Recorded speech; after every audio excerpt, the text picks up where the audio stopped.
दिन किसान जागरूक इतना हो जाएगा कि डीएम के यहाँ पे फसलें बेचने लगेगा तो उस दिन मिलना शुरू हो जाएगा। ये पॉलिटिकल पार्टी नारे भी यही डिसाइड करेगी कि देश में क्या लगने हैं। हर हर महादेव और अल्लाह अकबर के नारे लगे, ये देश के संविधान ने कहा है। यहाँ क्या काम कर दिया भाई, यहाँ का हजारों नौजवान बुंदेलखंड का ये दिल्ली और बॉम्बे वहाँ पे जाता। हमारी मंडी, हमारा घर और हमें ही परमिशन।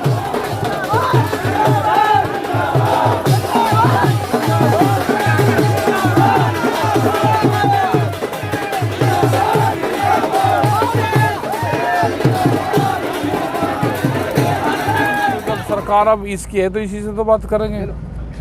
यहाँ क्या काम कर दिया भाई, यहाँ का हजारों नौजवान बुंदेलखंड का ये दिल्ली और बॉम्बे वहाँ पे जाता है। यहाँ पे क्या दालों के या उसके फसलें एमएसपी पे बिखरी है। कागजों में नाम कहते हैं कि एमएसपी थी है और रहेगी, लेकिन खरीद नहीं होती। क्या यहाँ का धान, क्या यहाँ की दालें एमएसपी पे खरीद होती है? एक आदमी बता दो कि भाई मेरी दालें एमएसपी पे बिकी है। यहाँ पे आवाज़ कोई उठाएगा तो उस पर पर्चा दर्ज होगा। अपनी मंडी में हम मीटिंग करने जा रहे तो यहाँ पे मीटिंग करने की परमिशन नहीं। तो ये तो एक किस्म से माहौल ख़राब करने वाला हुआ है। हमारा मंडी, हमारा घर और हमें ही परमिशन। मतलब अपनी मंडी में तो जा रहे, हम तो अपनी मंडी में किसानों से मिलने जाएंगे, वहीं किसान मिलेंगे, बात कर लेंगे, अपनी पंचायत करेंगे, किसानों से बातचीत करेंगे। मतलब मंडी किसकी है? या तो ये कहोगे मंडी किसान की नहीं है, मंडी में ही तो जा रहे हैं हम, तो मंडी में तो परमिशन की ज़रूरत नहीं। हमने तो मंडी में 15 अगस्त को तिरंगा फहराया, प्रशासन कह लगा नहीं तिरंगा एक ही फहर लगा, मगर भाई वो सरकारी वो होगा, अपना किसान अलग फहरा होगा, तो ऊंचा फहराया हमने उनसे।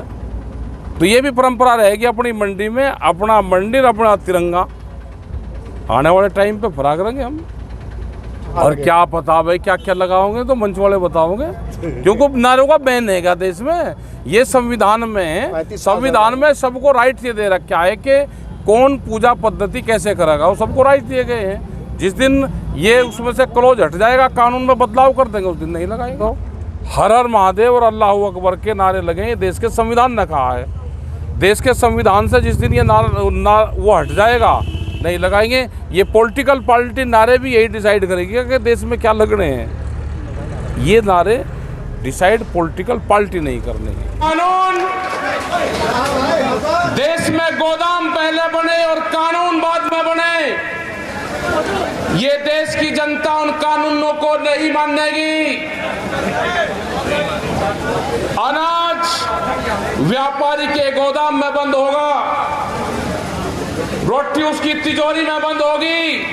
देश में भूख के आधार पर रोटियों की कीमतें तय होंगी।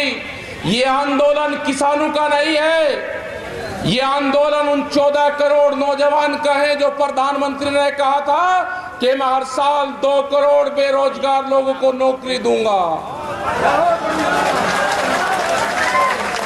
इनके घोषणा पत्र में नहीं लिखा था कि हम रेलवे के प्लेटफार्म का टिकट 50 रुपए करेंगे,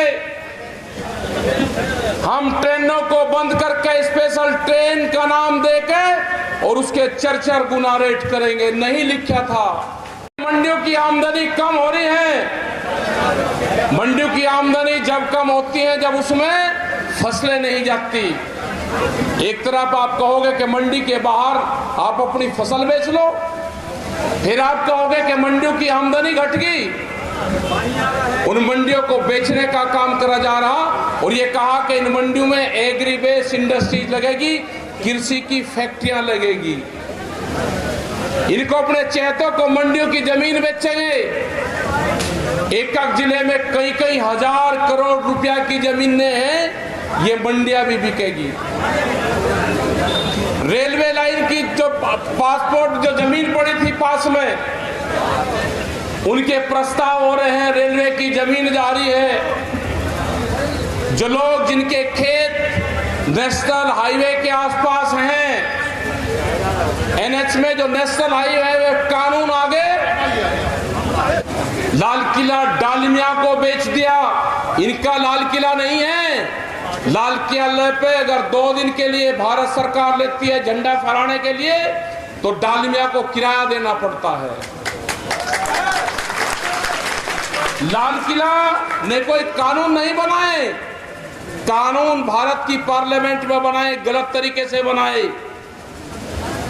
अगर देश के किसान को जाना होता, 4 लाख ट्रैक्टर दिल्ली के अंदर थे, 20-25 लाख आदमी दिल्ली के अंदर थे। अगर हमको जाना होता तो हम पार्लियामेंट में जाते। हमने उनको कहा कि जो 10 साल पुराना ट्रैक्टर आपने बंद करा है, किसान अब 10 साल पुराना ट्रैक्टर नहीं चला सकता, ये कानून आ गया है दिल्ली में। हमने वही 10 साल पुराना ट्रैक्टर दिल्ली की चमचमाती सड़कों पर चला कर दिखाया। वो देश का ट्रैक्टर था, वे किसान भी देश के थे और वो ट्रैक्टर भी देश का है। ये कान खोल कर फिर सुन लो दिल्ली, कौन सा देश है खालिस्तानी?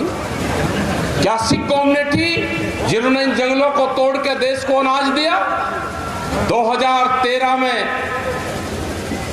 दंगे करवाने का काम सरकार ने करा, इनको खालिस्तानी बताओगे? अगर कोई मुस्लिम समाज से लोग हैं तो पाकिस्तानी बनाओगे? क्या माहौल देश में करना चाहते हैं? ये वही लोग हैं जिन्होंने झगड़े करवाए। टिकैत साहब जो आंदोलन की राह पर हमको दे के गए, हम आज उस भूमि पाए जो एक क्रांतिकारियों की भूमि है, जो झांसी की रानी की भूमि है, जो आला उदल की भूमि है, जिन्होंने अन्याय के खिलाफ हमेशा जंग लड़ी। उसी भूमि से आए कि उठो, जागो और लड़ो। आज टाइम आ गया, अपनी फसल और अपनी नस्ल बचाने का आज टाइम आ चुका है। आने वाली पीढ़ी आंदोलन नहीं कर सकती। यहाँ पे बहुत संस्थाएं देश की बिखरी है। जो भी युवा है, जो मिलिट्री के अंदर है, हमने बार बार कहा कि जो हमारा जवान मिलिट्री या पुलिस फोर्स में है, वो अपनी ड्यूटी करे, अपना काम करे, टैंक चलाने का काम करेगा। जो युवा किसान है, वो अपने खेत में ट्रैक्टर चलाने का काम करता है, वो चलाता रहे। और जो दूसरा युवा है जिसपे ट्विटर और कंप्यूटर और मोबाइल चलाने का काम आता है, वो ट्विटर से इन जालिमों का मुकाबला करना पड़ेगा। हम इनके काबू नहीं आए, आमने सामने की जंग में हम इनके काबू नहीं आ रहे।